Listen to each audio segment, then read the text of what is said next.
이것 모르면 부동산 투자 망한다. 네. 자, 부동산 투자 이제 묻지마 투자는 가라. 네.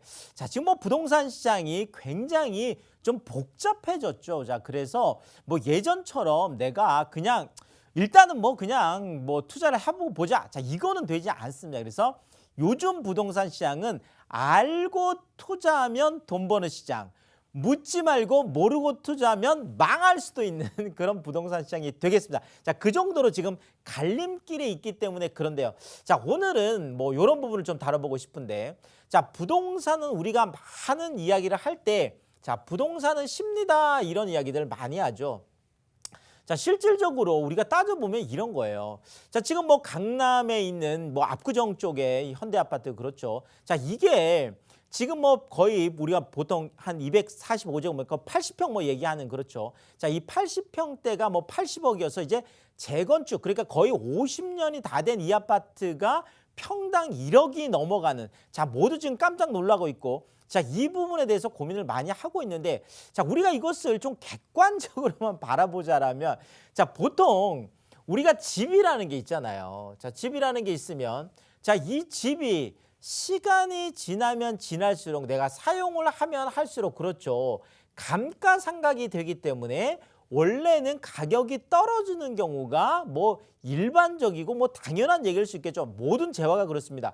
자, 우리가 뭐 중고차 그렇죠. 네, 새 차 살 때보다 뭐 중고차 가격이 50% 나중에는 뭐 10% 그러니까 1억에 산 중고차가 나중에 1,000만 원 정도가 돼도 뭐 그냥 당연하게 여기죠. 자, 그런데 부동산만큼은 그렇지 않죠. 자, 부동산이라는 것은 내가 집을 사면서도 이 부분이 시간이 지나면 지날수록 오히려 재건축이 가까워와서 집을 거의 허물어뜨릴 정도 그래서 안전이 위험하다라고 할 정도가 됐을 때 오히려 가격이 더 천정부지로 지금 올라가고 있는 이런 상황이거든요. 자, 그러니까 부동산이라는 것은 단순히 그것이 가지고 있는 상품 가치만 보는 것이 아니라 많은 사람들이 이 부분에 대해서 심리, 그렇죠. 많은 사람들이 거기를 뭐 원한다든지 아니면은 또 그곳에 대한 뭐 이제 그 뭐 여러 가지 이야기들이 있을 수가 있겠죠. 자, 그런데 그 여러 가지 이야기 중에서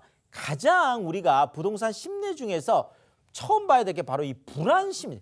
부동산과 불안은 굉장히 연관이 되어 있습니다. 자, 첫 번째. 우리나라 사람들이 대부분의 재산을 70% 정도를 부동산으로 갖고 있다. 이것이 바로 불안 심리에 기인했다. 이렇게 좀 우리가 볼 수가 있겠네요. 아, 이게 뭐 무슨 왜 불안 심리냐? 이런 거죠. 자, 지금까지 뭐 물론 지금 뭐 주식 시장이 또 호황이기 때문에 아니면 또 뭐 비트코인 같은 가상화폐도 그렇죠. 투자로서 막 떠오르고 있는데 자, 그럼에도 불구하고 아직까지 그 많은 뭐 주식으로 다 간 것도 아니고 그렇다고 해서 다 비트코인으로 간 것도 아니고 그렇죠. 자, 이런 부분들. 자, 그러니까 지금까지 많은 사람들이 내 자산을 자, 현금으로 갖고 있는 것도 좀 불안해. 내가 이것을 그냥 주식으로만 갖고 있는 것도 좀 불안해. 아니면 가상화폐에 다 갖고 있는 것도 불안해. 그렇죠.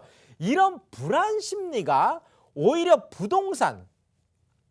부동산이 안전자산이라는 것에 그렇죠. 어떤 부동산이라고 하면 아, 내가 그냥 뭐 아파트 한 채 가지고 있어. 내가 강남에 뭐 빌딩 한 채 가지고 있어. 자, 이런 것들은 심리적으로도 자, 같은 10억이라는 자산을 어떻게 갖고 있느냐도 여러 가지가 있을 수 있겠지만 자, 그 안에서 내가 부동산으로 갖고 있는 게 가장 심리적으로 이 불안한 것을 좀 깨준다라는 거죠. 나의 자산을 세이프 파킹, 그렇죠. 안전한 곳에 파킹하고 싶은데 이렇게 저렇게 찾아봤더니 그래도 부동산밖에 없더라. 자, 이런 불안을 깨주는 게 오히려 부동산일 수가 있겠고 자, 또 하나는 이런 게 있을 수 있어요. 자, 많은 분들이 최근에 우리가 패닉 바잉이라는 얘기를 많이 들었습니다. 그렇죠. 자, 패닉. 그러니까 내가 거의 공황 상태. 자, 공황 상태라는 것은 불안이 그냥 일반적인 불안이 아니라 엄청나게 정말 폭발적인 불안. 이런 걸 보고 우리가 패닉이다, 공황이다 이렇게 얘기를 하잖아요. 자, 근데 많은 사람들이 이런 패닉 상태, 불안 상태에서 바잉, 뭐 부동산을 사기 시작했다. 자, 그런데 최근에 나왔던 불안은 다른 불안이 아니라 바로 공급 불안이었다라는 거죠. 자, 보통 뭐 요즘 그 젊은 분들이 그 패닉 바잉을 하는 그 기절을 보면 뭐 이생망이다 뭐 이런 얘기만, 이번 생에는 망했다. 자, 이번 생에 내가 집을 살 수 없다. 자, 그러니까 계속 공급에 대한 그 불안들을 해소해 주지 못했기 때문에 자, 지금까지 많은 규제책이 나왔음에도 불구하고 오히려 가격이 올라가서 불안한 심리, 그러니까 아, 이번 생에는 내 집 사는 게 망했어. 이제는 할 수가 없어. 자, 이런 불안들을 키워나가다 보니까 그냥 내가 할 수만 있으면 영끌이라고 하죠. 그래서 영혼까지 끌어모아서라도 내가 집을 사야 되겠다. 나의 불안을 잠재워야 되겠다. 그렇죠. 내가 집을 사고 싶은. 자, 그래서 공급에 대한 또 불안이 부동산 가격을 오히려 올리는, 그렇죠. 자, 주식이라든지 뭐 또 다른 쪽의 어떤 자산이 불안하기 때문에 부동산으로 옮기기 때문에 또 가격이 많이 올라가는 거죠. 또 공급이 부족하다라는 이 불안 심리 때문에, 그렇죠, 많은 사람들이 부동산 쪽을 또 사기 시작하면서 또 가격이 올라가기 시작하는.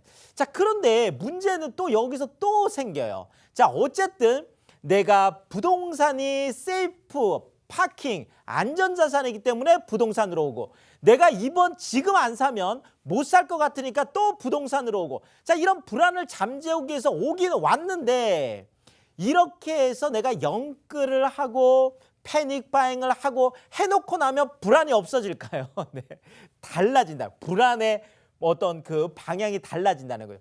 내가 집이 없을 때는 내가 집을 사지 못할까 봐 불안한 거죠. 그렇죠. 이 불안이 집을 그러면 사고 나면 불안하지 않을까요?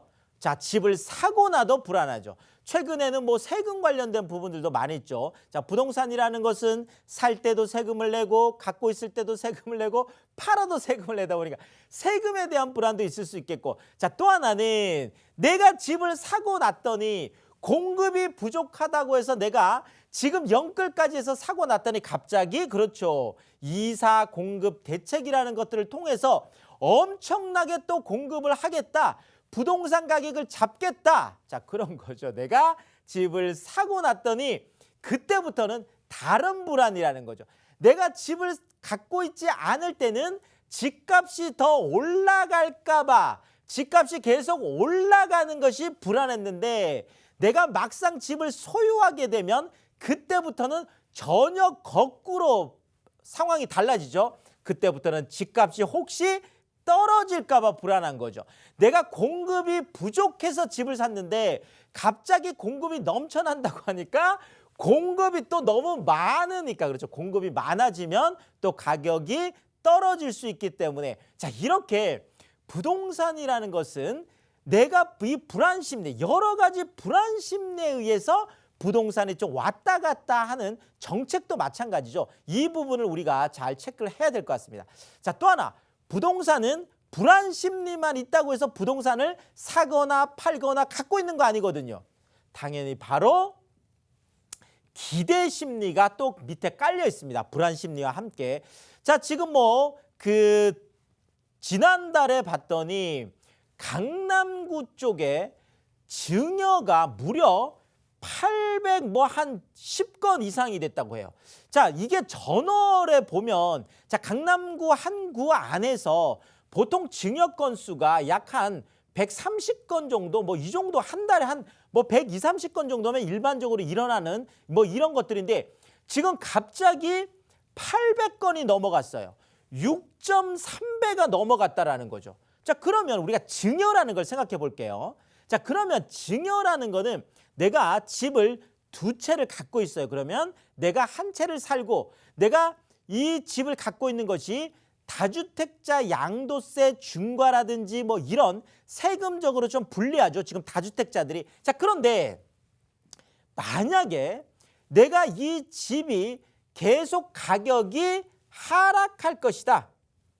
자, 이러면 집을 팔아서 현금으로 자녀들한테 증여하는 게 맞겠죠. 자, 그런데 지금 많은 부동산을 갖고 있는 분들이 내가 팔아서 현금으로 증여를 하기보다는 오히려 집 자체를 증여를 하는, 그렇죠. 자, 그것은 기대 심리 때문에 그렇습니다. 자, 이 부동산이 내 자녀들 또는 내 자녀의 뭐 또 자녀들 있죠. 그러니까 뭐 손자, 손녀들까지 계속 갖고 있으면 이 부동산 가격은 계속 올라갈 거야. 그러니까 다른 자산을 갖고 있는, 내가 다른 자산, 그러니까 현금 자산을 물려주는 것보다 부동산 그 자체로서 물려주는 것이 훨씬 더 안전하고 그것이 내 자녀들에게도 이익이 된다고 생각하기 때문에 오히려 우리가 똘똘한 한 채라고 하는, 강남에 있는 부동산이면 부동산일수록 대부분이 증여 쪽으로 선택을 하더라. 자, 이것만 보더라도 지금 우리나라의 똘똘한 한 채라고 하는 입지가 좋은 곳에 많은 사람들이 아직까지도 부동산에 대한 기대 심리 자체는 엄청나게 높을 수밖에 없고, 최근에 또 뭐 100 이하로 떨어졌던, 그렇죠. 지금 심리지수 같은 경우에도 다시 100선을 회복하는 것은 계속 그것에 대한 기대 심리들이 왔다 갔다 남아 있기 때문에 그렇다. 이렇게 우리가 좀 분석을 해볼 수가 있겠습니다. 자, 그리고 이런 어떤 불안 심리도 그렇고요. 기대 심리도 그렇고요. 이 모든 것들이 집약돼서 나타나는 것이 바로 학습 효과라는 것입니다. 뭐 예를 들면 이런 거죠. 자, 예전에 뭐 한 2008년 정도였나요? 2008년 정도에 반포자이라는 그 아파트가 분양을 했을 때, 자, 그때 84제곱미터 뭐 33평이 한 10억이 조금, 한 10억 3천, 10억 8천 있었어요. 자, 근데 그때 이것이 고가라고 해서, 그렇죠, 미분양이 났었어요. 자, 그런데 최근에는, 그렇죠, 이것이 한 10년 정도 지났을 때 지금 보니까 뭐 20, 지금 뭐 6억, 7억, 거의 30억 거의 가까이 되죠. 지금 뭐 로얄층들 같은 경우는. 자, 이렇듯이 학습 효과. 자, 우리가 부동산을 안 사도 불안하고 사도 불안하고, 자, 그런데 그 기저 밑에는 부동산을 사고 나면 이것이 안전하고 올라갈 것이라는 기대 심리가 있는데, 이것이 학습 효과를 통해서 지금까지 10년 전, 20년 전 계속 투자자들이 그 안에서 있었던 학습 효과가 그것을 증명해 주기 때문에 많은 사람들이 또 부동산을 선택을 하고 있다라는 거죠. 자, 그런데 내가 아무리 기대 심리가 있고 내가 아무리 학습 효과가 있어서 부동산을 갖고 싶어도 부동산이라는 것은 유효수요. 자, 그러니까 내가 구매력을 갖춘 수요만 의미가 있거든요. 만약에 돈이 없다면 부동산을 갖고 싶어도 갖고 있을 수가 없어요. 근데 최근에 많은 유동성이 풍부해지면서 이런 갈 곳 없는 돈들이 갈 데가 없어요. 자, 그러다 보니까 많이 부동산 쪽으로 또 몰려가면서 부동산의 가격이 올라가는 현상들이 나타나고 있습니다. 자, 근데 부동산이 아무데나 흘러가지 않아요. 바로 희소가치. 자, 강남이 만약에 우리나라의 강남권이라는 곳이 만약에 한 뭐 100군데, 200군데 된다라고 하면 사람들이 그렇게 강남에 이렇게, 그렇죠, 많은 기대심을 갖지 않을 거예요. 자, 그런데 강남은 바로 대한민국에 한 곳밖에 없기 때문에 바로 희소가치, 그렇죠.